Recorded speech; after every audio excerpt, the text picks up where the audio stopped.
So in this video, I'm going to define Dharma as given by the Manusmriti. So this video is going to be specifically only about one particular verse in the Manusmriti, because there can be many ways of defining Dharma based on a lot of the scriptural texts. I found this verse to be very relevant, and I thought that it would be really useful to share this with everyone. Because a lot of times we feel confused about what we are doing is dharmic or not dharmic, or what is our responsibility in a particular situation. So there's one thing before I share the verse which I wanted to explain, that as per Hinduism, Dharma and Adharma is not related only to action.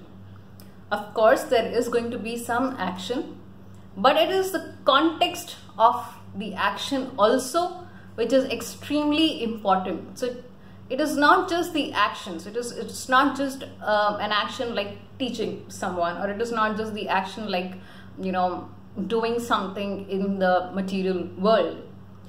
It is the context of that action also which really matters. Are you doing that to good to somebody, or are you doing that to damage somebody's reputation? Are you doing that to hurt someone? So that context is sometimes very subtle, and sometimes something which people miss. It is something which people forget to even check. People a lot of times just go from a checklist that, oh, this is good, this is bad, this is right, this is wrong. Whereas that is not how Dharma is understood in Hinduism. That is a very simplistic way of looking at things. That's almost like a capitalistic way of looking at things. And that is not at all how Dharma is defined in Hinduism. So to really understand what is Dharma, it's a little bit of a subtle thing. And that is why I wanted to explain the context aspect of it, because unless you really understand that the context is important, not just the action, you will start doing actions which are incomplete, which you will only superficially be doing. So just superficially doing some action which societally is considered to be good is not Dharma. If you're doing it to feel less guilty about something, if you're doing it for your own ego inflation, that is not Dharma. And that is where the context comes in. So I'll go directly into the verse now, and then I'll explain it a little bit more. So this is from the Manusmriti. The verse goes as Dhritih kshamaa damo-asteyam shoucham indriya nigrahah Dhirvidyaa satyamkrodho dashakam dharmalakshanam. Dhritih kshamaa damo-asteyam shoucham indriya nigrahah.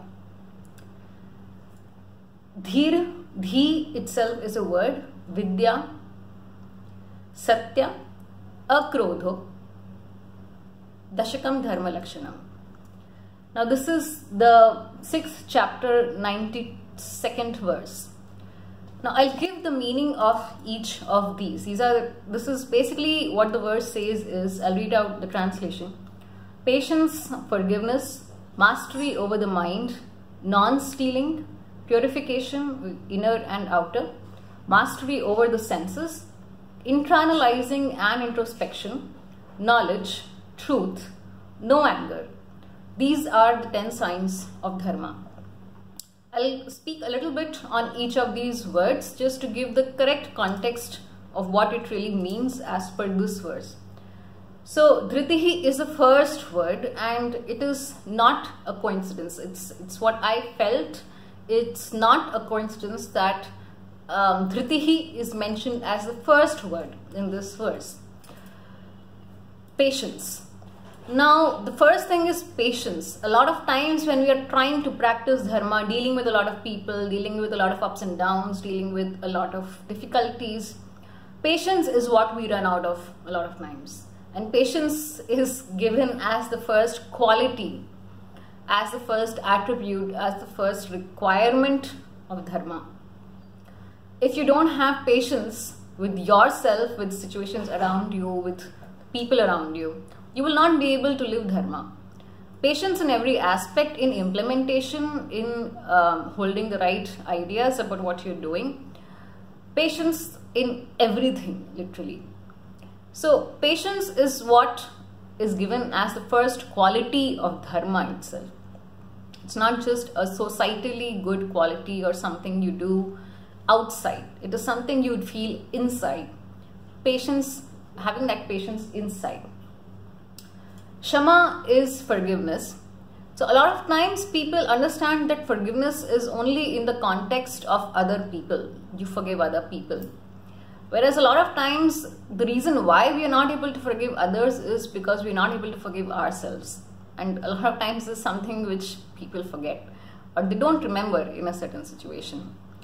The more and more we develop the ability to forgive ourselves, more and more we find that part in us which is able to forgive others. It's not an either or. It's not that you can only forgive yourself and not the other person. No, the more you develop forgiveness towards yourself, automatically it will be easier for you to develop forgiveness towards other people. So forgiveness, a lot of times people think from the angle of, like you are greater, the other person is lesser. No, it's nothing like that. Forgiveness basically means that whatever the other person has done for which you were carrying some grudge or some anger or something, that stopped mattering to you. It's no longer a factor in your life. It's no longer affecting your ideas about you, about your life, about your future plans. That is forgiveness. When that you no longer hold a grudge against that person, where it's immaterial. It's not like you will suddenly be going and hugging the person. That's not what it means. It just means that any action, any behavior, anything by anyone else is no longer impacting your life. And you're not carrying any ill feeling towards that person. So that is forgiveness. Mastery over the mind. Now this is really, really important because a lot of times we may have all the knowledge, we may have all the understandings, we may have all the right intentions, but our mind starts playing tricks and we start developing a lot of doubt, a lot of questions when the moment comes, when the main crucial moment comes. Which is why mastery over the mind is really, really important. Your clarity of thought is really important. If you don't have any clarity, more and more your mind will be wavering and you may not be able to really have mastery over your mind. Non-stealing is not just in terms of objects or in terms of, directly, physically stealing things. Non-stealing is a quality where you don't even want to steal anything somebody is attached to. So if it can be even in the context of people, even in the context of ideas. So you don't steal others' ideas. You don't take anything to which anyone else has any attachment. That is non-stealing. That is asteyam. Purification is both inner and outer. So when we say shouch in Sanskrit, the meaning is twofold. It's not just physical cleanliness. It's not just physically cleaning yourself. Of course, that is also important. And I'm talking about yogic kriyas, which make sure that physical cleanliness happens, because the more and more toxins you accumulate in your body, the more and more your body will not be tuned to the cosmic truths, which is why physical cleanliness is also important, but also inner cleanliness. The more and more you clean your own self of negative emotions, of life negative cognitions, of ill feeling towards people, towards situations, towards yourself, the more and more you clean yourself from that, the more and more you will be in shouch. Mastery over the senses. Indriya, nigrahah. Mastery over the senses is something which people forget, actually. A lot of times I'm completely convinced about what we are doing, but in a certain situation you get so carried away by what you see or so carried away by what you hear, or just so carried away by, some other sense perception that you forget what was your real intention, what was the truth, what was the purpose for which you were doing something. And in that moment, you actually lose being in dharma. So that is why mastery over the senses is important, that you don't let any sense perception influence your integrity to your dharma. The next is dhi, which is a very important word. I researched a lot on this word and what it means. So my final conclusion was that it means internalizing and introspection. There are many other similar words in Sanskrit, but I'm pretty sure that the word dhi itself was used because it has a much deeper, much subtler meaning than just learning or than just contemplation. Now, introspection is when you sit with yourself. Whatever may be happening in the life around you, whatever people may be saying, doing, not doing, good, bad, ugly, you focus on yourself. You don't focus on other people. Your awareness is on yourself. Bringing your awareness inside you on yourself. That is what I define as dhi. And internalizing, so sitting with the truth and trying to figure out where you missed aligning yourself with the truth. Because the more and more you start being with yourself, you start introspecting, more and more of other attributes start manifesting in you. So there's one more thing I realized, the more I internalized on this verse, that each attribute, each quality mentioned in this verse is actually superimposing with others. The more you do one, the more you will be able to do others. For example, the more you do shouch, the easier it will be for you to have dhamma or mastery over the mind. The more and more you are having patience, Dhritih, the easier it will be for you to be in kshamaa, forgiveness. So there is a certain connection, there is a certain virtuous cycle which happens with all of these qualities. So mastery over the senses, internalizing and introspection. The next is knowledge. Now this is a very important word because a lot of times people think knowledge is the same as information. So just accumulating information was not considered as knowledge in the Vedic tradition. Now here when they say vidya, vidya is actually not even exactly knowledge, but vidya implies more of learning. You should constantly be in the mode of learning. So whatever is happening around you in life, you're constantly in the mode of learning, absorbing and imbibing knowledge. I think imbibing is the right word, imbibing knowledge. So it's not only knowledge from books or from, like today we have the internet, but it's not just that bookish knowledge, it's that experiential knowledge, which I think is being spoken about here. The next one is truth. Now, truth, I think, means two things here. One is the cosmic truth, which is, of course, tattvam asi shivoham aham brahmasmi, which is that you are divine, you are God. Remembering more and more that you are divine and acting from that context. That truth should become you, basically. So that is the primary meaning of the word truth here. And the second is also practicing truth, practicing speaking the truth. So if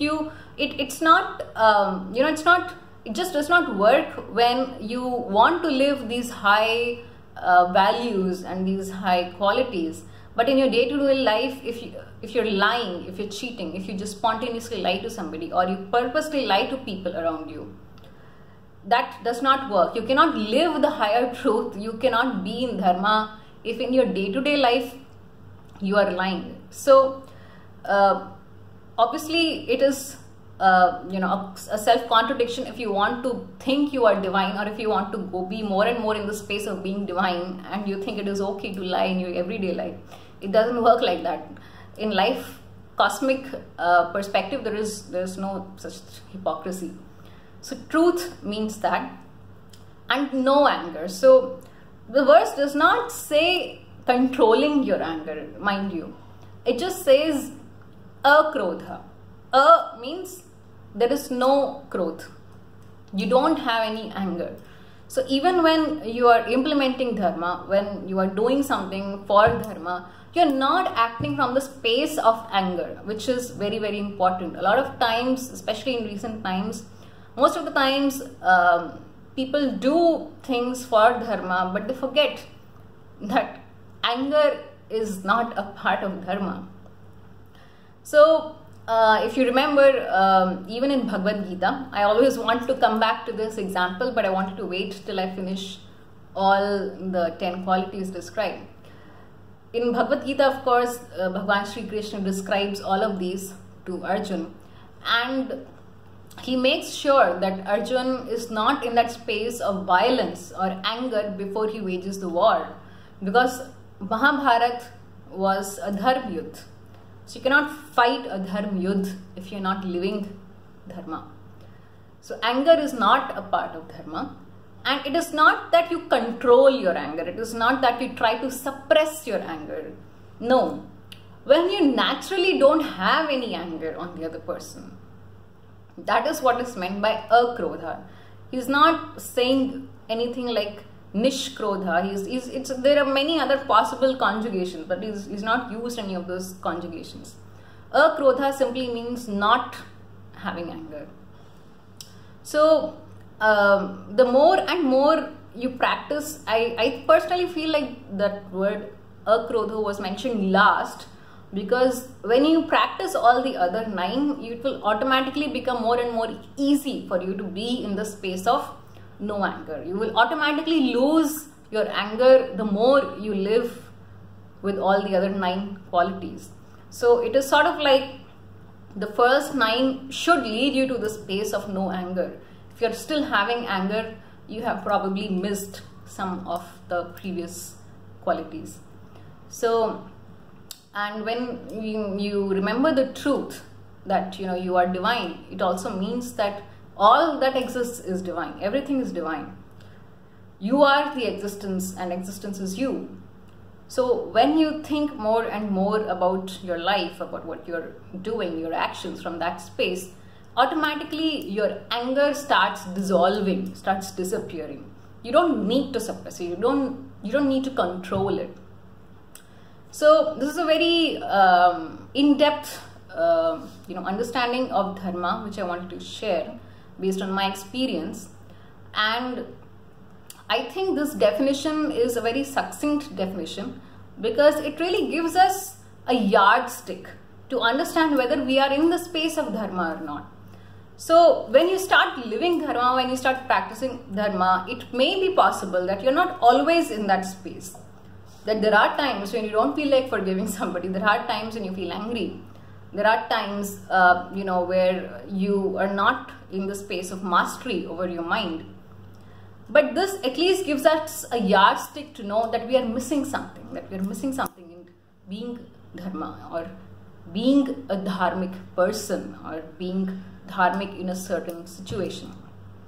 So if you see in this verse, it does not say anything about the type of action you are supposed to take, which is why I started the video by saying that the context of action is very, very important in Hinduism.